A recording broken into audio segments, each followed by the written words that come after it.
Merci beaucoup, Monsieur le Président. Monsieur le ministre des Affaires étrangères, de l'intégration et des Sénégalais de l'extérieur, Monsieur le ministre de la Communication, chargé des relations avec les institutions, porte-parole du gouvernement, Mesdames et membres et les collaborateurs des ministres, chers collègues, Mesdames et Messieurs, nos collaborateurs des services administratifs, Monsieur le ministre, je voudrais tout d'abord me réjouir de la signature de la convention avec la République sœur de Gambie portant sur l'entraide judiciaire. Ce que je déplore est que cette convention a été signée depuis 2020. C'est vrai, nous ne sommes pas comptables à partir de ce moment, mais on attend jusqu'à 2026 pour demander la ratification, d'autant plus que ces deux pays ont eu à entretenir des relations très étroites et très historiques, compte tenu également des populations qui les composent, mais et surtout de ce qu'on partage comme histoire, comme tradition et comme ethnie. Et c'est très important. Le pourquoi je le déplore, Monsieur le ministre, c'est parce qu'il y a eu des cas où des Sénégalais avaient été arrêtés en Gambie, et ce avant même 2020. Moi, je me pose la question, quel a été le sort, compte tenu du fait qu'il n'y avait pas de coopération entre ces deux pays, quel sort a été réservé à ces traitements?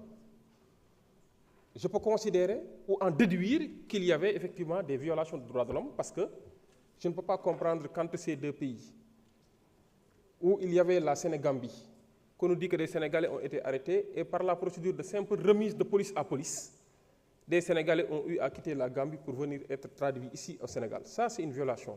Et je pense que cette convention vient à son heure pour pallier les insuffisances et les lacunes constatées par rapport à cette situation.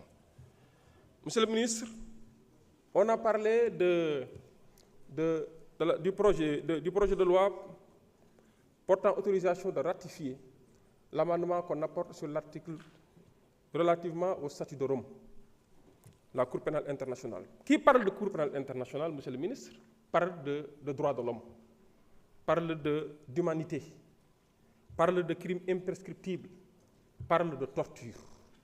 Et Monsieur le ministre, ça vous me permettrez de faire une extrapolation. Ce n'est pas un hors-sujet ou une digression, mais peut-être une extrapolation. Parce que je considère que la responsabilité nous incombe tous de ne jamais rester indifférents ou insensibles face à des situations humanitaires qui anéantissent la dignité humaine. La lutte pour le respect de l'humanité, bref, de la dignité humaine, n'a ni frontières, ni limites temporaires.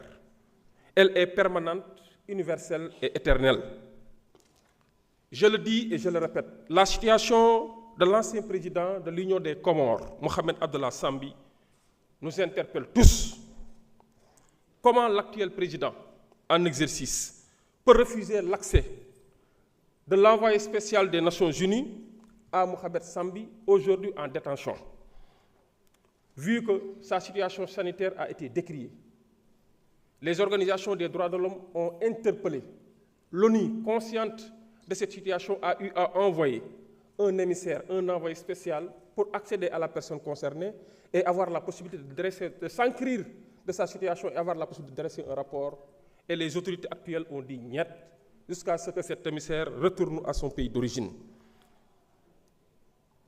Monsieur le ministre, comment peut-on admettre que les autorités en place, je parle des autorités exécutives de l'Union des Comores, peuvent refuser d'exécuter une décision judiciaire émise par les autorités judiciaires de l'Union des Comores et qui autorise l'ancien président en détention avec une santé dégradée de bénéficier à la suite d'une évacuation sanitaire de soins adaptés? Comment peut-on refuser d'exécuter une telle décision compte tenu du fait que cette décision a été rendue pour des raisons humanitaires? Alors, qu'attendons-nous pour agir, Monsieur le ministre?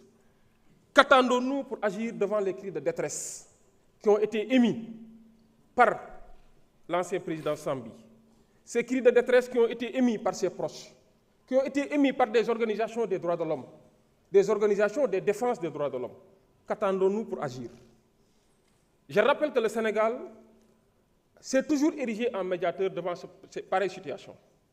Il y a eu des cas dans d'autres pays où des présidents ont des difficultés, font l'objet de persécutions, ou d'anciens présidents, je précise bien, ont des difficultés, font l'objet de persécutions, et que ici, nos officiels prennent leur bâton de pèlerin pour s'ériger en médiateur et essayer de faire revenir la paix, la stabilité. Je dois rappeler que le Sénégal et l'Union des Comores entretiennent des relations très étroites, historiques. Et pour preuve, ici au Sénégal, il y a une forte communauté comorienne qui vit ici, qui se sont mariés avec des Sénégalais. Et si je me rappelle bien, l'ancien président Abdoulaye Wade entretenait d'excellents rapports avec le président Sambi actuellement en détention. C'est pour ces raisons que je le dis, et je l'ai dit en commission, j'ai bien entendu votre réponse, mais je le réitère ici, afin que nul n'en ignore, que le Sénégal ne doit pas rester les bras croisés pour effectivement agir en tant que médiateur et faire en sorte que la dignité humaine de quiconque, de quelconque citoyen du monde soit respectée, parce que nous avons pris l'engagement de nous conformer effectivement au statut de Rome sur la Cour pénale internationale. Et il est question de défense des droits de l'homme, il est question également de s'ériger en bouclier pour que la dignité humaine, qui est un principe universel, soit respectée, soit reconnue et respectée. Et devant ce genre de situation, Monsieur le Président, Monsieur le Ministre, je dis que la place de Sambi, Mohamed Abdallah Sambi, est partout sauf en prison. Il est temps que nos autorités, et c'est un appel fort que je lance, pour ne pas dire un cri de détresse, à l'endroit des autorités de ce pays. Le Sénégal a eu à bénéficier d'une bonne réputation dans ce sens. Le Sénégal a eu à calmer beaucoup de crises en Afrique et ailleurs au-delà de l'Afrique. Le Sénégal a eu à être désigné comme un modèle en termes de stabilité.